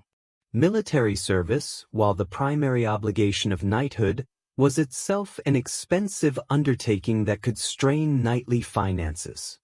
A knight was expected to equip himself and often several followers at his own expense, maintain multiple horses for different purposes, and bear the costs of travel to and from military service. Campaign expenses, including food, lodging, and replacement equipment, could be ruinous for knights of modest means. The tournament circuit that developed in the 12th and 13th centuries provided some knights with opportunities for economic advancement through prize money, ransom payments, and the patronage of wealthy spectators. However, tournament participation also involved significant expenses for equipment, travel and accommodation, and the risk of injury or death that could devastate a knight's family economically. Marriage among the knightly class was primarily an economic and political alliance designed to strengthen family holdings and create useful connections. Dowries and marriage settlements could significantly alter a family's economic position, while strategic marriages could unite estates, resolve boundary disputes, or gain access to important patronage networks. The practice of arranging marriages for political and economic advantage meant that personal affection was often secondary to practical considerations. The system of inheritance among knightly families evolved throughout the medieval period to balance the competing demands of maintaining estate integrity and providing for all family members. Primogeniture, in which the eldest son inherited the primary estate intact, became increasingly common as a means of preventing the fragmentation of holdings. However, this system created problems for younger sons, who had to seek their fortunes through military service, ecclesiastical careers, or advantageous marriages. Daughters in knightly families represented both assets and liabilities in economic terms. A well-married daughter could bring valuable connections and potential inheritance rights, but providing adequate dowries for multiple daughters could strain family resources. Some daughters entered religious houses, which typically required substantial donations but reduced the family's long-term obligations. The role of women in managing knightly estates was often more significant than traditional accounts suggest. When knights were absent on military service, crusade, or other duties, their wives frequently took responsibility for estate management, legal affairs, and even military defense. Some women inherited and held fiefs in their own right, exercising full feudal authority, including the right to lead military forces. The household organization of knightly families reflected both their economic resources and social obligations. A typical knight's household might include family members, military retainers, domestic servants, craftsmen, and various dependent personnel. The size and composition of these households varied considerably based on the knight's wealth and status, but even modest knights were expected to maintain households that could provide appropriate hospitality and military service. The legal status of knights was complex and varied by region and period. In general, knights enjoyed significant legal privileges, including the right to bear arms, exemption from certain taxes, and access to special legal procedures. They were typically tried by their peers rather than in common courts and could not be subjected to degrading punishments such as public flogging. However, these privileges came with corresponding obligations, including military service and the responsibility to maintain appropriate standards of conduct. The relationship between knights and the church was both collaborative and sometimes competitive. Knights needed the church's legitimization of their role as warriors in service of Christian society, while the church required the protection and support that knights could provide. Many knights made substantial donations to religious institutions, both for spiritual reasons and as a form of social investment that could provide economic and political benefits. The development of professional administrators and the growth of royal bureaucracies in the later medieval period created new challenges for knightly families. Knights who had traditionally served as local administrators found themselves competing with educated clerks and professional civil servants. Some knights adapted by acquiring the educational credentials necessary for administrative careers, while others found their traditional roles increasingly marginalized. The rise of mercenary forces and professional armies in the 14th and 15th centuries undermined one of the fundamental justifications for knightly privilege, their role as the military elite of medieval society. As kings increasingly relied on paid soldiers rather than feudal levies, the military obligations that had originally justified knightly land holdings became less relevant, forcing knights to find new ways to justify their privileged position. Urban growth and the development of commercial centers created new opportunities and challenges for knightly families. Some knights established residences in major cities, participating in urban political life and commercial activities while maintaining their rural estates. Others found urban merchants challenging their traditional dominance in local affairs, leading to conflicts between rural nobility and urban elites. The economic crisis of the 14th century, marked by climate change, plague, and warfare, had devastating effects on the traditional economic structure that supported knighthood. The Black Death reduced population by 1/3 or more in many areas, disrupting agricultural production and traditional labor relationships. Knights found their rental income declining as peasant deaths reduced demand for land, while labor shortages drove up wages for agricultural workers. Some knightly families adapted to these economic changes by diversifying their income sources, investing in trade, manufacturing, or other non-agricultural activities. Others maintained their traditional focus on land but adopted new agricultural techniques or shifted to different forms of production, such as sheep raising for the growing wool trade. However, many knightly families found themselves unable to adapt and faced economic decline or extinction. The relationship between knights and the emerging capitalist economy was often uneasy. The values of chivalric culture, generosity, honor, and conspicuous consumption were often incompatible with the careful accumulation and investment practices that commercial success required. Some knights managed to bridge this gap, but others found themselves increasingly marginalized in a society where commercial wealth was beginning to challenge traditional forms of aristocratic power. The system of military service that had originally justified knightly privileges evolved significantly during the later medieval period. Scutage, the payment of money in lieu of military service, became increasingly common, allowing kings to hire professional soldiers rather than rely on feudal levies. This change undermined the traditional economic relationship between land holding and military obligation, forcing a redefinition of knightly roles and responsibilities. The legal framework supporting knightly privileges also came under pressure during the later medieval period. Royal courts expanded their jurisdiction at the expense of feudal courts, while Roman law influenced legal thinking in ways that emphasized royal authority over feudal relationships. These changes reduced the autonomy that knights had traditionally enjoyed in their territories and increased their dependence on royal favor. Regional variations in the economic and social structure of knighthood were significant throughout the medieval period. In areas with strong urban development, such as northern Italy and Flanders, knights often became involved in commercial activities and urban politics. In frontier regions such as the German East or the Spanish Reconquest territories, military service remained more important and traditional feudal relationships persisted longer. The cultural expectations surrounding knightly lifestyle created significant economic pressures. Knights were expected to maintain households appropriate to their status, provide generous hospitality, participate in tournaments and other expensive social activities, and display their wealth through clothing, equipment, and architectural projects.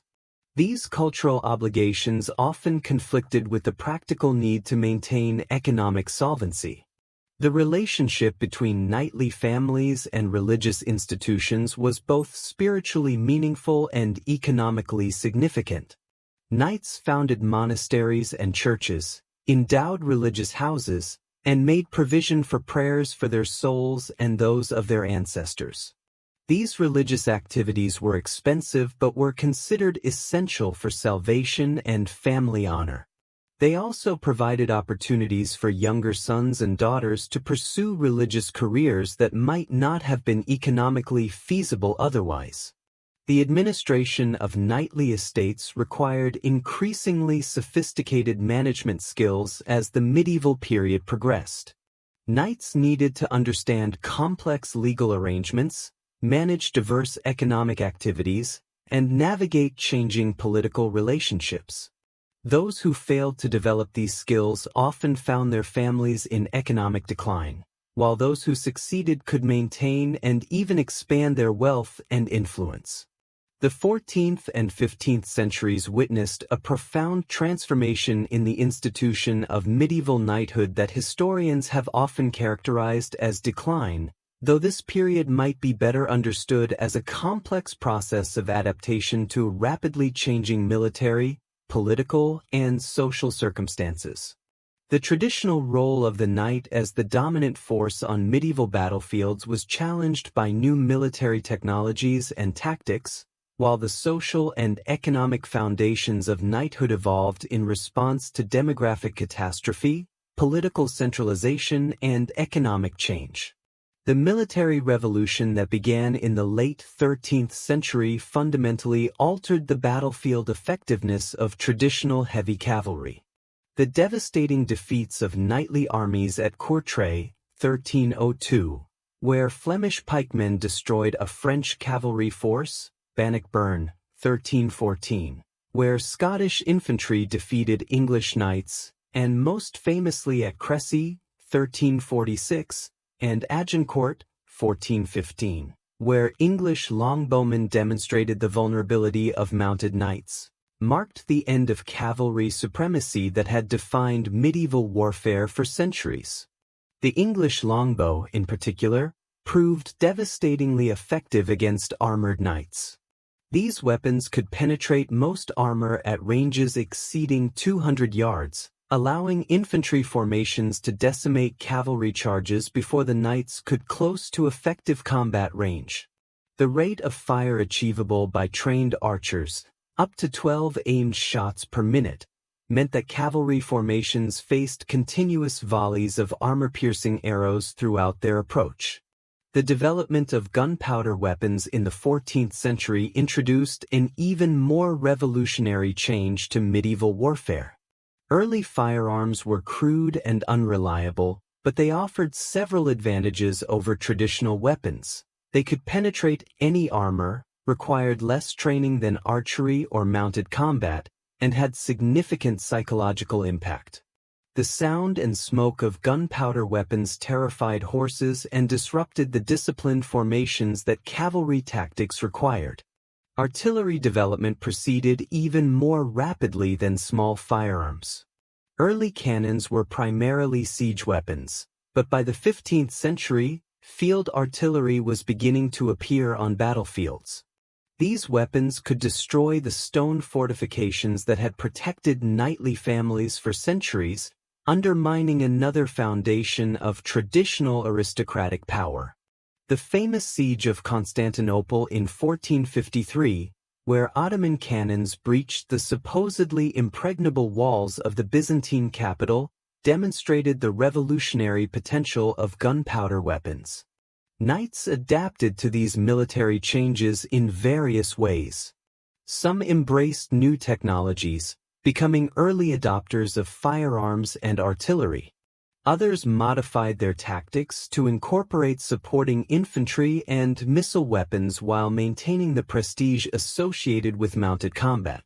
Many knights learned to fight effectively on foot when circumstances required it, developing new techniques for infantry combat while wearing full plate armor. The development of plate armor reached its technological pinnacle during this period of military transition. 15th century armor was a marvel of metallurgy and engineering, providing comprehensive protection while maintaining remarkable mobility. However, this technological sophistication came at enormous cost. A complete suit of high-quality plate armor could cost more than a prosperous peasant might earn in a lifetime, making knightly equipment increasingly exclusive. The rise of professional armies fundamentally changed the military role of knights in European society. Kings increasingly relied on paid soldiers rather than feudal levies, finding that professional troops were more reliable, better disciplined, and available for longer periods of service than feudal knights who served limited terms.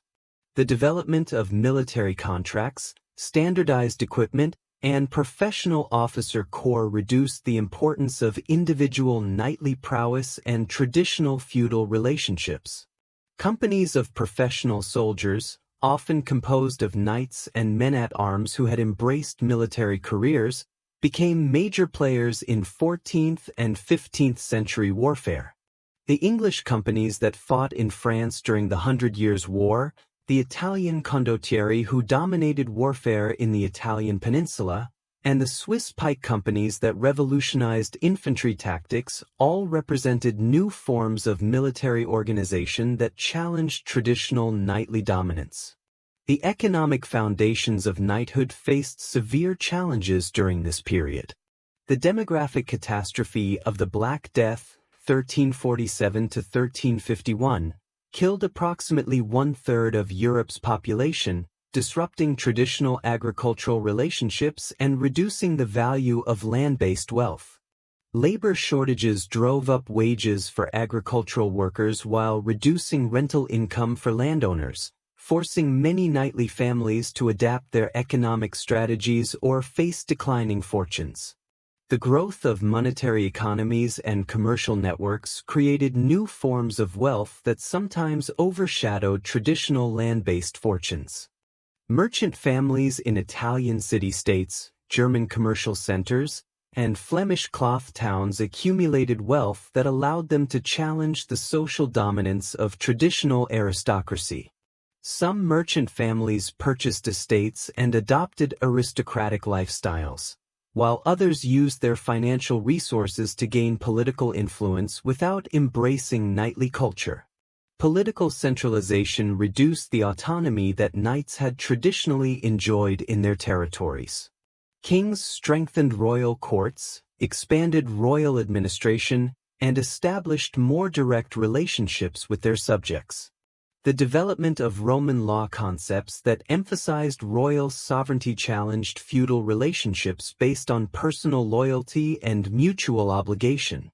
Royal armies, royal courts, and royal bureaucracies all reduced the importance of local knightly authority. The cultural transformation of knighthood during this period was as significant as its military and political evolution. The ideal of the knight-errant, wandering in search of adventures and opportunities to demonstrate prowess, became increasingly divorced from military and political reality. Chivalric literature became more elaborate and fantastic, creating an idealized vision of knighthood that bore little relationship to contemporary military and political conditions.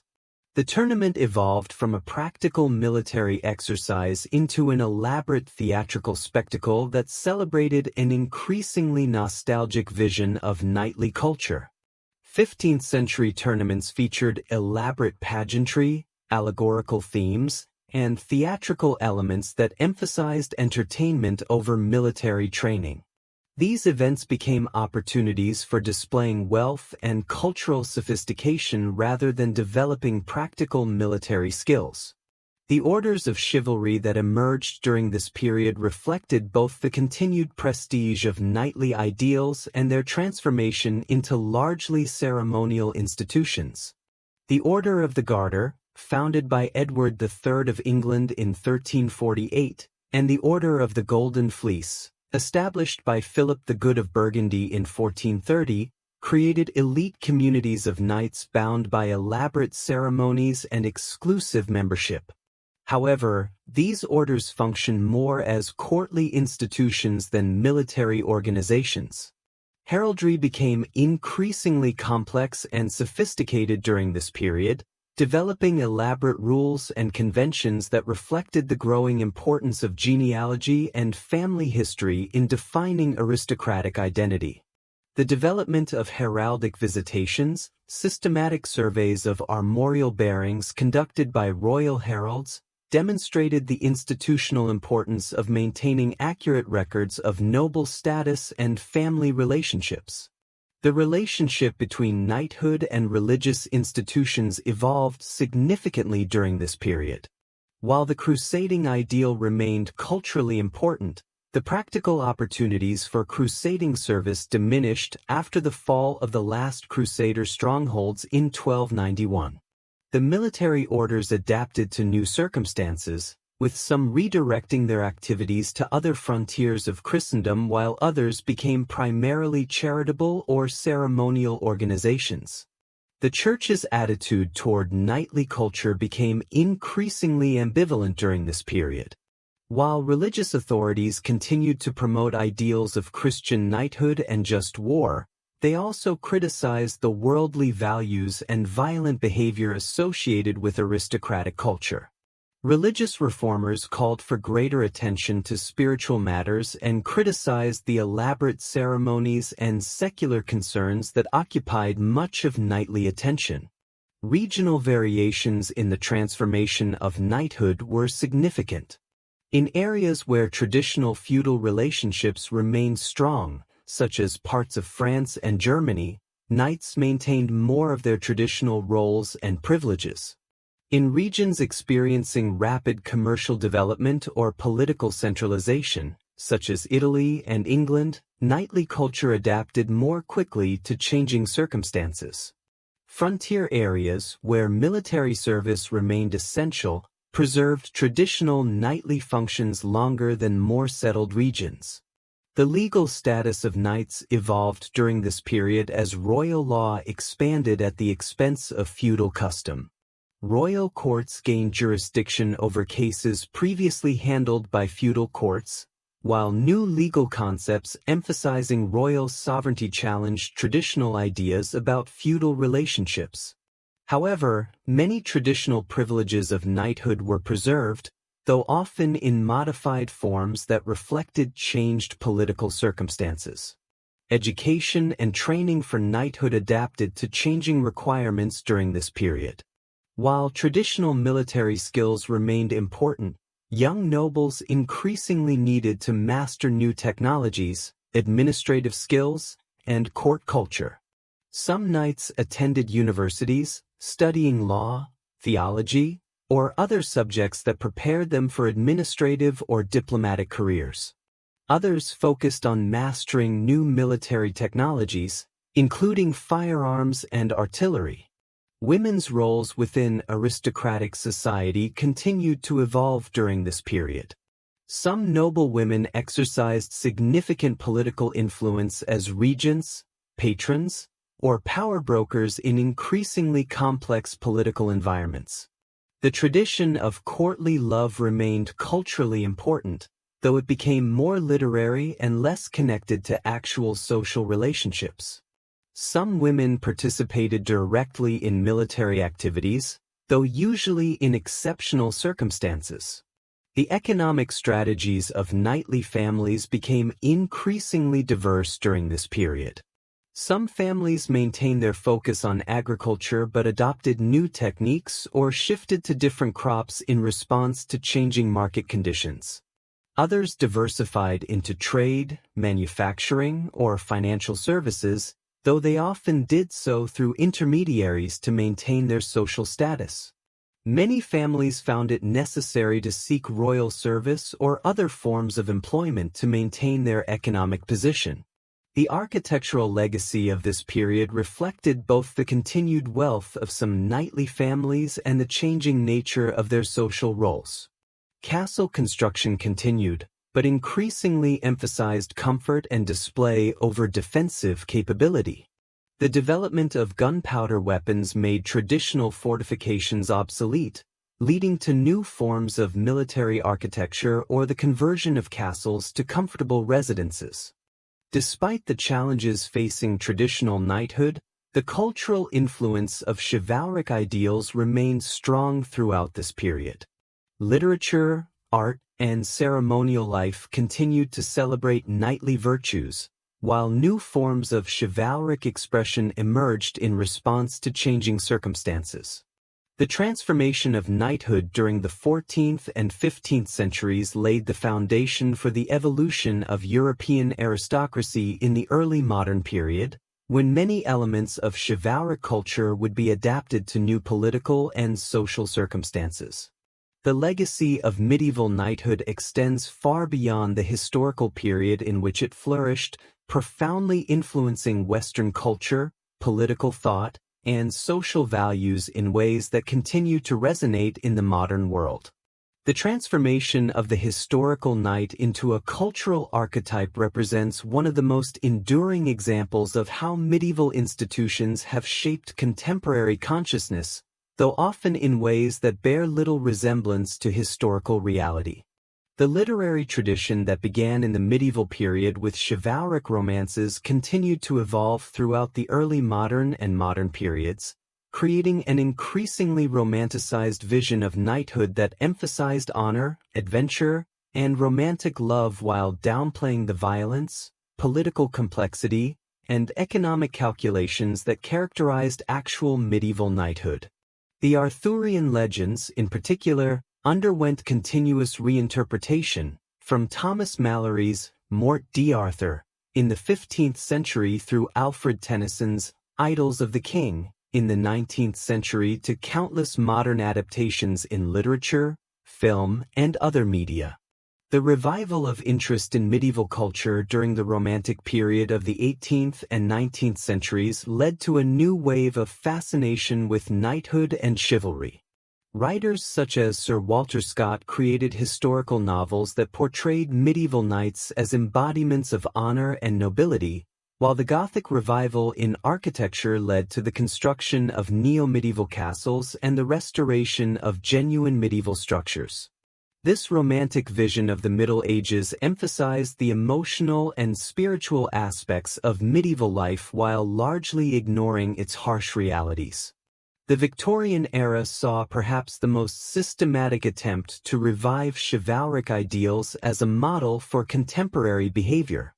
The concept of the gentleman that dominated 19th-century middle and upper-class culture drew heavily on medieval chivalric ideals, emphasizing courtesy, honor, protection of the weak, and service to others. Educational institutions such as the English public schools explicitly promoted chivalric values as character-building elements, while organizations such as the Boy Scouts incorporated knightly ideals into their programs for youth development. The persistence of chivalric imagery in modern military culture demonstrates the continued appeal of knightly ideals in contemporary society. Military academies continue to emphasize honor, duty, and service as core values, while military ceremonies and traditions often draw on medieval precedents.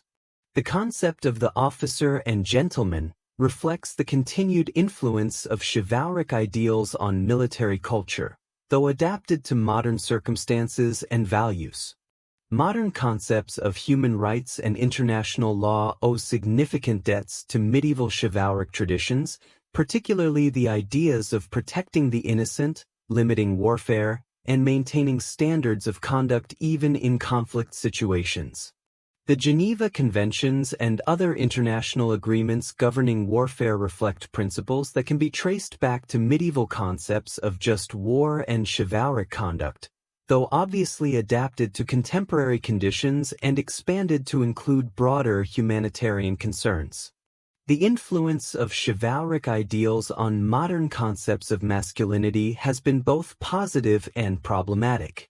The chivalric emphasis on protection of the weak, courtesy, and self-sacrifice has contributed to positive models of masculine behavior, while the association of knighthood with violence and dominance has sometimes reinforced problematic gender stereotypes. Contemporary discussions of toxic masculinity often reference chivalric ideals as examples of both positive and negative masculine models. The relationship between chivalric ideals and modern feminism is complex and contested. While medieval courtly love traditions elevated women to positions of honor and influence within aristocratic culture, they also reinforced gender hierarchies and limited women's roles to largely symbolic functions. Modern interpretations of chivalry sometimes celebrate its respect for women, while feminist critics argue that chivalric ideals perpetuate paternalistic attitudes that limit women's autonomy and agency. The commercial exploitation of knightly imagery in modern popular culture demonstrates the continued appeal of chivalric themes while often distorting historical reality. From Hollywood films to video games to theme parks, contemporary entertainment industries regularly draw on knightly imagery to create appealing fantasies that combine elements of adventure, romance, and heroism. These commercial products typically emphasize the most dramatic and appealing aspects of knightly culture while ignoring its historical complexity.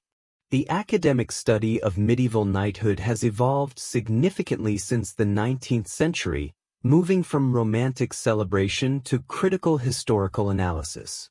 Modern historians have examined knighthood as a social institution, analyzing its economic foundations, political functions, and cultural significance while attempting to separate historical reality from later romanticization.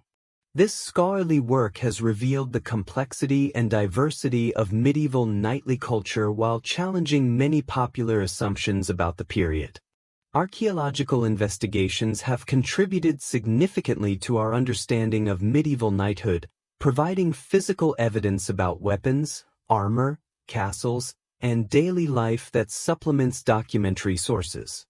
The development of experimental archaeology, in which researchers recreate medieval technologies and techniques, has provided new insights into the practical aspects of knightly culture, from the effectiveness of different weapons and armor types to the challenges of medieval siege warfare. The preservation and interpretation of medieval sites associated with knighthood has become an important aspect of cultural heritage management. Castles, battlefields, and other medieval sites attract millions of visitors annually, providing opportunities for public education about medieval history while also serving as important economic resources for local communities. The challenge of presenting historically accurate information while maintaining popular appeal continues to influence how these sites are interpreted and presented. The influence of chivalric ideals on modern political culture can be seen in various contexts, from the ceremonial aspects of monarchy to the rhetoric of political leadership. The concept of public service, the importance of personal honor in political life, and the ideal of leadership as service to others all reflect the continued influence of chivalric values, though obviously adapted to democratic rather than feudal political systems. Educational institutions continue to draw on chivalric ideals in various ways, from the honor codes maintained by many universities to the ceremonial traditions that mark academic achievements. The concept of the educated person as someone who combines intellectual accomplishment with moral character reflects medieval ideals about the proper education of knights, though obviously expanded beyond the narrow confines of aristocratic culture. The environmental movement has sometimes drawn on chivalric imagery and ideals, portraying environmental activists as knights defending the natural world against destructive forces. This appropriation of knightly imagery reflects the continued association of chivalry with the protection of the innocent and the defense of just causes, though applied to contemporary rather than medieval concerns. Religious organizations have continued to draw on chivalric imagery and ideals, from the ceremonial traditions of various churches to the organizational structure of groups such as the Knights of Columbus. The association of knighthood with Christian service established during the medieval period continues to influence how religious communities understand concepts of service, sacrifice, and commitment. The study of medieval knighthood has contributed to broader discussions about the nature of honor, duty, and service in modern society. As contemporary society grapples with questions about individual responsibility, social obligation, and moral leadership, the medieval example of knighthood provides both positive models and cautionary tales about the challenges of maintaining ethical standards in complex social environments. International relations and diplomacy continue to reflect some influences from medieval chivalric traditions, particularly in ceremonial contexts and in concepts of honor and reputation among nations. While modern diplomacy operates according to very different principles than medieval feudal relationships, some aspects of international protocol and the importance of reputation in international affairs reflect the continued influence of medieval precedents. The legal profession has maintained some connections to chivalric traditions, particularly in concepts of professional honor, service to justice, and the lawyer's role as protector of clients' rights. The ceremonial aspects of legal practice, from judicial robes to courtroom protocols, sometimes reflect medieval precedents, though obviously adapted to modern legal systems and values. The modern fascination with medieval knighthood reflects broader cultural needs and anxieties about heroism, honor, and meaning in contemporary society. In an age of rapid technological change and social complexity, the apparent simplicity and clarity of chivalric ideals continue to appeal to people seeking models of honorable behavior and meaningful service. However, this appeal often requires significant simplification and romanticization of medieval reality. The challenge for contemporary society is to learn from the positive aspects of medieval chivalric culture, its emphasis on honor, service, and protection of the vulnerable, while avoiding the problematic elements such as social exclusivity, gender inequality, and the glorification of violence. This selective appropriation of medieval ideals requires careful historical understanding and critical evaluation of which aspects of chivalric culture remain relevant and valuable in modern contexts. The enduring legacy of medieval knighthood thus represents both an opportunity and a challenge for contemporary culture. The positive ideals associated with chivalry, courage, honor, service, and protection of the innocent continue to offer valuable guidance for individual behavior and social organization. However, realizing these ideals in contemporary contexts requires adapting them to modern values of equality, democracy, and human rights while maintaining their essential emphasis on moral excellence and social responsibility.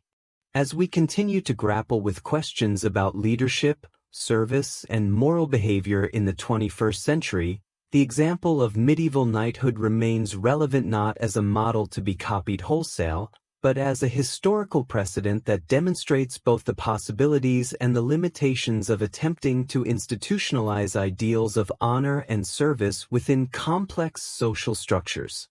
The story of medieval knighthood thus continues to inform our understanding of the ongoing challenge of creating and maintaining ethical communities in an ever-changing world. The ultimate legacy of medieval knighthood may be its demonstration that human societies can successfully create institutions and cultures that promote noble ideals and honorable behavior, even if those institutions inevitably reflect the limitations and contradictions of their historical contexts. In this sense, the study of medieval knighthood offers not just historical knowledge but also inspiration and guidance for contemporary efforts to build more just and honorable societies.